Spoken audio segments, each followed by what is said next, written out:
नमस्कार बच्चों। आज का जो हमारा अध्याय है अध्याय 6 है, जिसके हम वस्तुनिष्ठ प्रश्न करने जा रहे हैं। इसमें हम पढ़ते हैं, देखो जो उसके क्वेश्चन है। पहला क्वेश्चन क्या है हमारा, आगतों का वस्तुओं में परिवर्तन कहलाता है। आगत का मतलब इनपुट्स, उसको हम बदल देते हैं, यानी किससे, श्रम, भूमि, पूंजी, उद्यम, 4 चीज़ें हैं। उन कारकों के आधार पर उसको हम जब बदलते हैं, किसमें, आगतों को, लाभ, हानि, उत्पादन, इनमें से कोई नहीं। कौन सा आएगा? इनपुट्स को यदि वस्तुओं में बदल देते हैं तो उसको क्या कहते हैं? उत्पादन कहते हैं। इसका ये आंसर आएगा। निम्न में से कौन सा कथन सही है? अब इनमें से हमने बताना कौन सा सही है। तो टीपी इक्वल टू है एपी। टीपी का मतलब होता है कुल उत्पादन। उसको यदि औसत उत्पादन और लेबर से गुणा कर देते हैं तो क्या टीपी आएगा? या एपी कैसे आएगा? टीपी अपॉन एल, या दोनों ए और बी, या इनमें से कोई नहीं। तो इसमें क्या आएगा? ये भी आंसर ठीक है और ये भी ठीक है। तो ये और ये ठीक लगाने से नहीं है, पेपर में हमने क्या लिखना है? सी ऑप्शन है। दोनों में से दोनों ही क्या है? ठीक है। अगर हमने टीपी निकालना है तो इसको इससे हम मल्टीप्लाई कर देते हैं, और एपी निकालना है तो इसको हम भाग कर देंगे, तो हमारी एपी आ जाएगी। उसके बाद है परिवर्तनशील कारक का प्रति इकाई उत्पादन क्या कहलाता है? परिवर्तनशील कारक, 2 कारक लेके चले थे अल्पकाल में हम। एक कारक हमारा क्या होता है? स्थिर होता है। दूसरा हमारा होता है परिवर्तनशील कारक। यदि परिवर्तनशील कारक की हम प्रति इकाई उत्पादन का क्या कहेंगे? प्रति इकाई बताया था जब हमने ज्ञात उसकी तीनों की डेफिनेशन पढ़ी थी, औसत की, सीमांत की और कुल की। तो जहाँ पर प्रति इकाई था तो वो क्या कहलाता है? औसत उत्पादन। फिर उसके बाद है दीर्घकाल में के सभी उत्पादन के जो कारक हैं वो कैसे होंगे? स्थिर होते हैं, स्थिर नहीं होते। दोनों ए और बी ऑप्शन है, या इनमें से कोई नहीं। तो दीर्घकाल में जितने भी कारक होंगे उत्पादन के कारक, वो क्या होते हैं? परिवर्तनशील होते हैं। इसका मतलब स्थिर तो आएगा नहीं, स्थिर नहीं होते। इसका मतलब क्या हो गया? इसका अर्थ क्या निकला है? परिवर्तनशील हो। तो ये आंसर आएगा हमारा। फिर है इसमें अगला क्वेश्चन है सही विकल्प चुनिए। इनमें से हमने सही विकल्प चुनना है। तो हमने यदि एपी और एमपी इनकी डेफिनेशन या इनके फॉर्मूले आते हैं ना, तो हम आसानी से बता सकते। AP equal to change in Q upon L. क्या जो मात्रा है उसमें परिवर्तन को लेबर से भाग कर दे तो नहीं आएगा भाई। MP change in Q upon L, ये भी नहीं आए। ये क्या है? M P equal to change in Q upon L. ये हमारा आ जाएगा क्वांटिटी में जितना परिवर्तन हुआ है और लेबर में जितना, इसको हम यदि भाग कर देते हैं तो ये हमारी एम पी आ जाएगी। उसके बाद है सीमांत उत्पाद एम पी किसके बराबर? तो एम पी के हमने 2 फॉर्मूले ज्ञात किए थे। एक फॉर्मूला हमारा क्या था?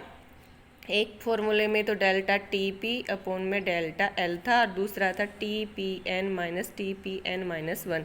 यदि दोनों फॉर्मूले हैं तो ये हमारा इनमें से ही हो जाएगा।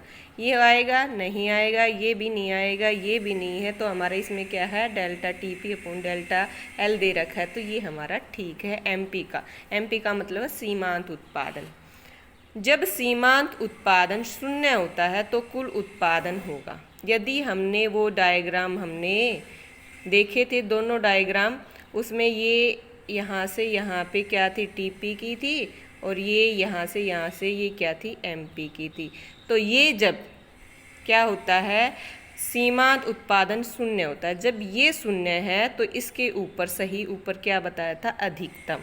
टीपी क्या होगा? अधिकतम होगा। तो शून्य नहीं आएगा। सीमांत उत्पादन यानी एमपी जब ये शून्य है तो ये क्या आएगा? अधिकतम। ये हमेशा क्वेश्चन पेपर में पूछा जाता है कि जब सीमांत उत्पादन शून्य है तो कुल उत्पादन क्या होगा? तो ये अधिकतम होगा। उल्टा पूछ सकते हैं, जब कुल उत्पाद अधिकतम है तो सीमांत उत्पादन क्या होगा? वो क्या हो जाएगा? शून्य हो जाएगा। तो 2 क्वेश्चन इससे आसानी से तैयार हो सकते हैं। उसके बाद है सत्य और असत्य। इसमें एक क्वेश्चन और बनता है इसी आधार पर। यदि जब सीमांत उत्पादन क्या है, इसमें सीमांत उत्पादन से और औसत उत्पादन के बारे में भी पूछा जा सकता है। भी सीमांत उत्पादन शून्य, ऋणात्मक, धनात्मक होता है तो क्या AP है वो भी शून्य या ऋणात्मक या धनात्मक कैसा होगा? तो हमेशा AP क्या रहता है? धनात्मक रहता है। ये सीमांत ही बदलता है, यही क्या होता है? शून्य होता है, और यही क्या हो जाता है? अधिकतम हो जाता है, और ये ऋणात्मक भी हो सकता है। अब सत्य असत्य पढ़ते हैं। दीर्घकालीन उत्पादन फलन को, दीर्घकाल दो समय अवधि पड़ी थी, एक अल्पकालीन, एक होता है दीर्घकाल, लंबा समय। तो लंबे समय में जो उत्पादन फलन हो उसको परिवर्ती अनुपात उत्पादन फलन भी कहा जाता है। नहीं, परिवर्ती अनुपात का तो जो नियम है वो केवल क्या होता है? परिवर्ती में क्या होता है? एक साधन परिवर्तनशील होता है, लेकिन दीर्घकाल में तो सारे के सारे परिवर्तनशील होते हैं। तो ये कथन क्या है? असत्य। फिर है अल्पकाल में केवल परिवर्ती साधनों को बदला जा सकता है। अल्पकाल की दोनों अवधि आ गई ना, अल्पकाल में। अब अल्पकाल में केवल, हाँ सही बात है, परिवर्ती साधन को ही, दो साधन लेके चले थे, श्रम और दूसरी थी भूमि। तो भूमि तो हमारा स्थिर साधन है, दूसरा साधन है श्रम, तो उसमें ही बदल के ही हम क्या कर सकते हैं? उत्पादन को बदल सकते हैं। सही बात है, ये क्या है? सत्य। उसके बाद AP क्या TP/L होता है? हाँ, ये क्या है? सत्य। उसके बाद है सीमांत उत्पाद धनात्मक, शून्य, ऋणात्मक हो सकता है, किंतु यही आ गया औसत उत्पाद सदैव धनात्मक होता है। ये बात बिल्कुल सही है। सीमांत उत्पादन धनात्मक भी होता है, शून्य भी और ऋणात्मक भी होता है। ये हमारी इसकी सेप थी, लेकिन AP हमेशा क्या रहता है? धनात्मक होता है। ये OX को कभी टच नहीं करता या इससे नीचे नहीं आता। तो ये लाइन क्या है? सही है, सत्य है। उसके बाद नेक्स्ट क्वेश्चन है हमारा, जब सीमांत उत्पादन है वो शून्य होता है तो कुल उत्पाद अधिकतम होता है। ये बात उसमें क्वेश्चन में भी आ चुकी है और सत्य असत्य में। तो ये क्या आएगा? सत्य। परिवर्तनशील कारक के प्रति इकाई उत्पादन को क्या कहा जाता है? सीमांत उत्पादन कहा जाता है। अब प्रति इकाई पूछने लग रहा है, तो प्रति इकाई उत्पादन को हम सीमांत कहेंगे? नहीं, ये क्या है लाइन? उसको क्या कहते हैं? औसत कहते हैं। दे क्या रखा है? सीमांत। तो ये लाइन क्या होगी? असत्य। फिर है उत्पादन फलन अधिकतम मात्रा को बताता है। ये लाइन क्या आएगी? असत्य। ये इसके कार्यात्मक संबंध को बताता है उत्पादन फलन। तो औसत उत्पाद वक्र का आकार उल्टे U आकार का होता है। औसत का क्या था? हमने एक पढ़ा था, जो यहाँ पे थी, ये हमारी क्या थी? MP थी, और ये हमारी क्या थी? AP थी। तो ये AP क्या है? औसत उत्पादन वक्र। ये भी क्या है? U आकार का। U कैसा हो गया? उल्टा। U तो ऐसे होता है, लेकिन ये इस नीचे की तरफ बना है, तो ये ऐसा, ये उल्टा हो गया।